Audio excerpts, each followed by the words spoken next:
اللہ سے ملوا جاتی ہے صحبت اللہ والوں کی۔ ایک دفعہ میرا جماعت المسلمین سے کوئی بحث ہو رہی تھی، انہوں نے کہا یہ جو امام حنیفہ نے نکالا ہے مسئلہ حنفیوں نے کہ ایک درہم جو ہے نا جو ہتھیلی کی کھائی اس کے بقدر نجاست جب تک اتنی نہیں پھیلے گی تو کپڑا ناپاک نہیں ہوگا، اس سے کم کم نجاست کیا ہے؟ پاک ہے۔ ایک دو قطرے اگر پیشاب کے شلوار پہ لگ گئے تو وہ نماز ہو جائے گی۔ یہ کہاں سے نکالا ہے؟ اور وہ بڑا پروپیگنڈا کر رہے تھے، جماعت المسلمین کے تھے، یہ کہاں سے نکالا؟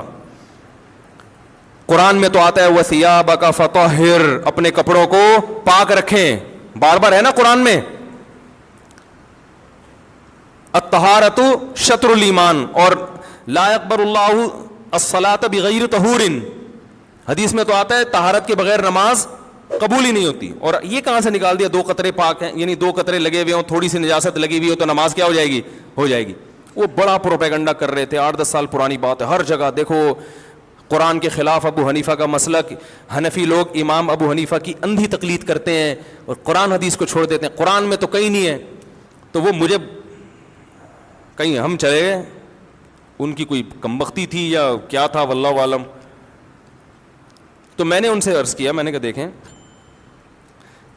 آپ قرآن میں جہاں یہ آتا ہے نا اپنے کپڑوں کو پاک رکھیں، قرآن میں یہ بھی آتا ہے ما جعل علیکم فی الدین من حرج، اللہ نے تمہارے دین میں ذرا بھی تنگی، ذرا بھی کا ترجمہ بھی جو گرامر جانتا ہے وہ کہے گا، من حرجن کا مطلب یہ نہیں کہ اللہ نے تنگی نہیں رکھی، من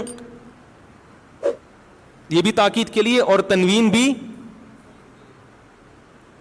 تقلیل کے لیے، من حرجن ذرا بھی تنگی نہیں رکھی ہے۔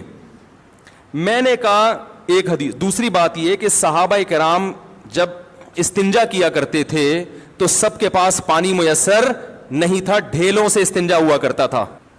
جو لوگ پانی سے استنجا کرتے تھے قرآن نے ان کی تعریف کی ہے اس زمانے میں نا کہ پانی سے استنجا کر رہے ہیں، قرآن نے تعریف کی، صفائی پسند لوگ ہیں۔ صحابہ میں اکثریت اس لیے کہ ایسے واش روم نہیں تھے، عرب میں تو پانی کا حصول بہت مشکل تھا۔ یہ بات تو حدیث سے ثابت ہے کہ نبی صلی اللہ علیہ وسلم نے فرمایا جو استنجا کرنا چاہتا ہے 3 ڈھیلوں سے استنجا کرے، صحیح ہے نا؟ تو میں نے کہا ڈھیلے سے جب استنجا کرے گا، جو حدیث سے صحیح حدیث سے ثابت ہے جس کو آپ بھی مانتے ہو میں بھی مانتا ہوں کہ پانی سے استنجا ضروری نہیں ہے، تو ڈھیلے سے جب استنجا کرے گا تو نجاست اپنی جگہ سے مکمل صاف نہیں ہوتی۔ تھوڑے جب آپ نے پیشاب کیا، ڈھیلے سے استنجا کیا، تو کیا وہ جگہ سے مکمل پیشاب زائل ہو گیا ہے؟ مکمل پانی کے استعمال کیے بغیر زائل نہیں ہوتا۔ تو اب امام صاحب نے کہا کہ قرآن کہہ رہے کہ دین میں تنگی نہیں ہے، اور اتنا اپنے جسم کو پاک رکھنا کہ ایک سوئی کے ناکے کے برابر ٹپکا بھی نہ لگے، یہ پریکٹیکلی ممکن نہیں ہے۔ آ رہی ہے سمجھ میں؟ کہیں بھی جا رہے ہوتے ہیں چھینٹیں لگ جاتی ہیں کچھ نہ کچھ۔ جب آپ پیشاب کرتے ہیں، جو آج کل WC کا سسٹم ہے، کیا یہ کوئی یقین سے کہہ سکتا ہے کہ 1-2 چھینٹیں بھی نہیں لگی ہوں گی؟ کچھ نہ کچھ تو ہوتا ہے۔ تو میں نے کہا اب وہ کچھ مقدار تو بہرحال مستثنی کرنی پڑے گی جو خاطر میں نہیں ہے۔ تو اب وہ مقدار میں نے کہا اپنے قیاس سے کرتے، ادھر ادھر سے ایویں ہی کر لیتے تو وہ پھر اعتراض کا حق تھا۔ میں نے کہا انہوں نے کہا کہ بھائی جب انسان قضاء حاجت کرتا ہے تو اتنی فقہا کا اس پر اجماع ہے پوری امت کا کہ اگر جو جگہ جہاں سے قضاء حاجت کی اس نے اس سے زیادہ اگر نجاست پھیل جائے نا اس جگہ سے ہٹ کے تو پانی سے دھونا واجب ہے، اس سے کم میں واجب نہیں ہے۔ تو انہوں نے اندازہ لگایا اچھا اتنا حصہ قابل معافی ہے، اب وہ بجائے اس کے کہ اس گندی جگہ کا نام لے کے کتابوں میں لکھیں تو نام مہذب استعمال کیا، بھائی درہم کے بقدر، یہ ہتھیلی کی گہرائی کے بقدر، اور اس کو آج ہم اپنی زبان میں کہتے ہیں 5 روپے کے سکے کے برابر جو ہے نجاست لگی ہو تو وہ کیا ہے؟ اب کوئی 5 روپے کا سکہ تو بخاری میں کہیں نہیں ہے، تو یہ پاگل ہونے کی علامت ہے آپ کے۔ آپ مدرسے میں بیٹھ کے پراپر علم حاصل کرو تو آپ کو 5 کے سکے بھی نظر آئیں گے اور 10 کے نوٹ بھی نظر آئیں گے انشاءاللہ، آئی بات سمجھیں؟ تو انہوں نے یہاں سے نکالا ہے کہ شریعت نے صرف ڈھیلے سے استنجا کافی سمجھا، حالانکہ وہ جگہ پاک نہیں ہوتی۔ پتہ چلا اتنی نجاست شریعت میں قابل معافی ہے۔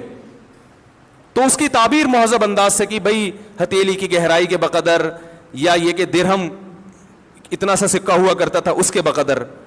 تو میں نے کہا آپ بتا دو اگر یہ دلیل غلط ہے تو پھر آپ بتا دو کتنی نجاست, تھوڑی نجاست معاف ہے, یہ تو پوری امت کا اجماع ہے. اور یہ تو آپ جب تنہائی میں بیٹھ کے غور کرو گے نا, آپ بولو گے بھائی ایسا نہیں ہو سکتا کہ ایک چھینٹا بھی نہ پڑے, ٹھیک ہے نا, آپ بھی کہو گے یار یہ تو نہیں ہو سکتا, ناممکن ہے. تو آپ بھی کچھ نہ کچھ مقدار کو معاف کراؤ گے. میں نے کہا ہم فتویٰ اس کے خلاف دے دیتے ہیں کہ بھائی 1 درہم والی جو انہوں نے مثال دی ہے کہ 1 درہم نجاست لگ جائے تو وہ غلط ہے, تو آپ جو پھر وہ مقدار بتاؤ گے قرآن و حدیث کی روشنی میں, ہم اس پہ فتویٰ دے دیں گے انشاءاللہ. نہ آپ بتاتے ہو نہ ابو حنیفہ کے بتائے ہوئے کو صحیح قرار دیتے ہو, اس کا مطلب ہے کہ آپ صرف انگلی توڑنے کے لیے پیدا ہوئے ہو, صحیح ہے نا. امت کے دلوں میں شکوک و شبہات, وسوسے, فرقواریت, امت کو لڑوانا, اس کے علاوہ آپ کا دنیا میں کوئی کام نہیں ہے. تو ایسے درجنوں مثالیں ہیں, درجنوں, یہ تو میں نے چند دی ہیں. تو اس لیے اس پروپیگنڈے سے متاثر ہونے کی چنداں ضرورت نہیں ہے. سمجھ رہے ہو, ہر فقیہ کا اپنا اصول ہے. سب سے پہلے قرآن کو, پھر ایک اور مثال دے کے بس آگے چلتا ہوں.